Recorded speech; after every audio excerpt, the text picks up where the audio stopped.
আমি আর শঙ্কর গেছিলাম হচ্ছে আলিপুরদুয়ার। তো আলিপুরদুয়ার থেকে এখন ফিরছি, আর এখন দাঁড়িয়ে আছি হচ্ছে রাজা ভাত খাওয়াতে। কেন ওই যে দেখতেই পাচ্ছ, এই যে গাড়ি যাচ্ছে, তা সেই জন্য রেল গেট বন্ধ আছে, তা সেই জন্য এখানটায় দাঁড়ালাম। আর যেটার জন্য আমি এখন মানে ভিডিওটা অন করলাম এই কারণেই যে তোমাদের একটা গাছ দেখাচ্ছি, গাছটার নাম হচ্ছে ময়না। তো সেই ময়না গাছটা দেখো কতখানি মোটা, এই দেখো গাছটা কত মোটা গাছটা, একদম এই দেখো বিশাল মোটা। সামনে থেকে তো মানে আরো মোটা লাগছে, ভিডিও তো অত বুঝবা না, কিন্তু খুব মোটা গাছটা।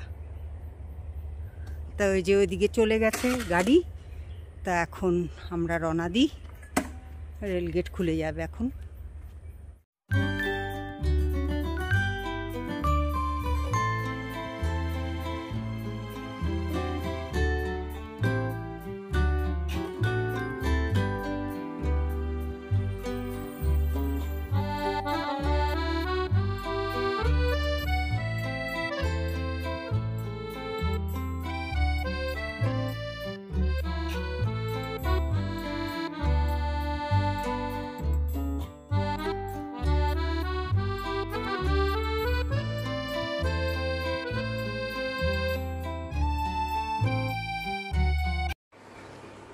এই কিছুক্ষণ আগেই ঢুকলাম বাড়িতে, তা এখন ঘড়িতে বাজে হচ্ছে 1:20। তা বাড়িতে এসে যেটা প্রথমে করলাম সেটা হচ্ছে ড্রেস চেঞ্জ করে নিয়ে প্রথমে আমি বসিয়ে দিলাম হচ্ছে এখানে ভাত, আর এখানে বসিয়ে দিলাম হচ্ছে ডিম সেদ্ধ। তাছাড়া উপায় নেই, এখন বুঝতেই পারছো অনেকটা বেলা হয়ে গেছে, তার উপরে পুজো করে যায়নি, সকাল সকাল বেরিয়ে গেছিলাম আলিপুরদুয়ারে। তা কিছু কাজ ছিল শঙ্করের, তা সেই জন্যই তাড়াতাড়ি করে বেরিয়ে যেতে হয়েছে। তা সেই জন্য আমি আর ক্যামেরাটাকে অন করিনি, তখন যদি অন করতাম তাহলে বকা খেতাম। তা যাই হোক, তাড়াতাড়ি করে চলে গেছিলাম। তা এখন এই ভাতটা হলে পরে আর ডিম সেদ্ধটা হলে পরে তাহলে পরে আমি চলে যাব হচ্ছে স্নান করতে।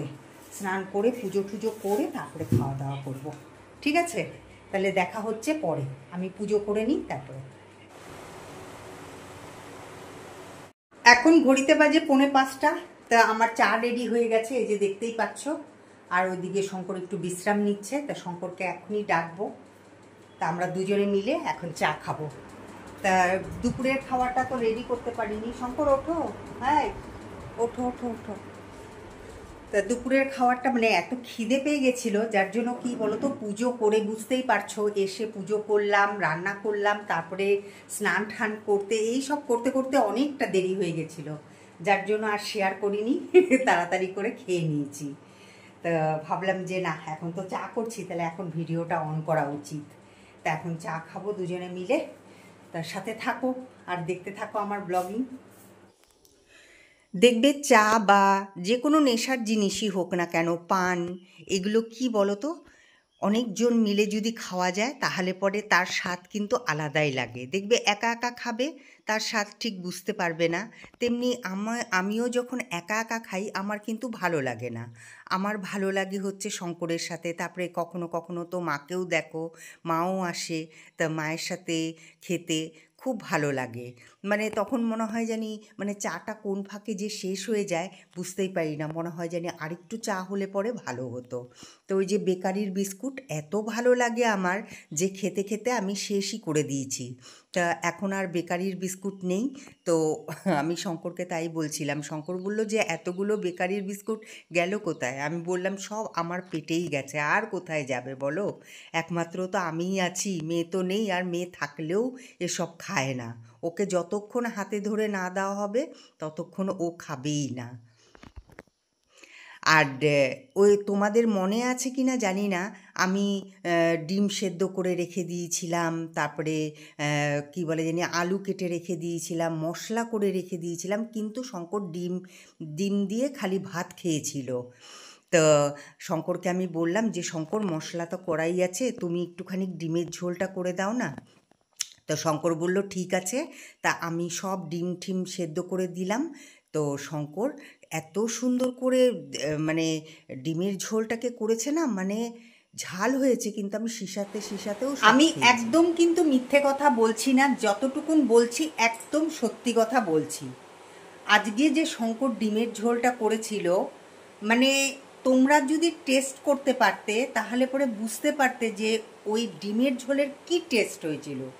একদম না মুখটা না, মানে আমার মানে কি বলবো, মানে ঝাল ঝাল হয়েছিল আর এত টেস্টি হয়েছিল, মানে আমি পুরো ওই ঝাল থাকা সত্ত্বেও কিন্তু আমি পুরো ভাতটা খেয়ে নিয়েছি। একদম দারুণ হয়েছিল, দারুণ। সেই জন্য আমি ভাবলাম যে তোমাদেরকে না বললেই না, তোমরা কিভাবে জানবে বলো আমি যদি না বলি।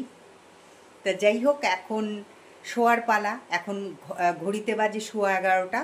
তা আমি চলে এসেছি এই যে বেডরুমে, দেখতেই পাচ্ছ। তা এখন আমি বিছানা করব ব্যাস, আর ঘুমিয়ে যাব, এটাই তো কাজ। তা চলো, দেখা হচ্ছে আবার একটা নতুন ব্লগের সাথে, তোমাদের সাথে। তোমরা খুব ভালো থেকো, সুস্থ থেকো, আর কি বলবো, চলো টাটা, গুড নাইট।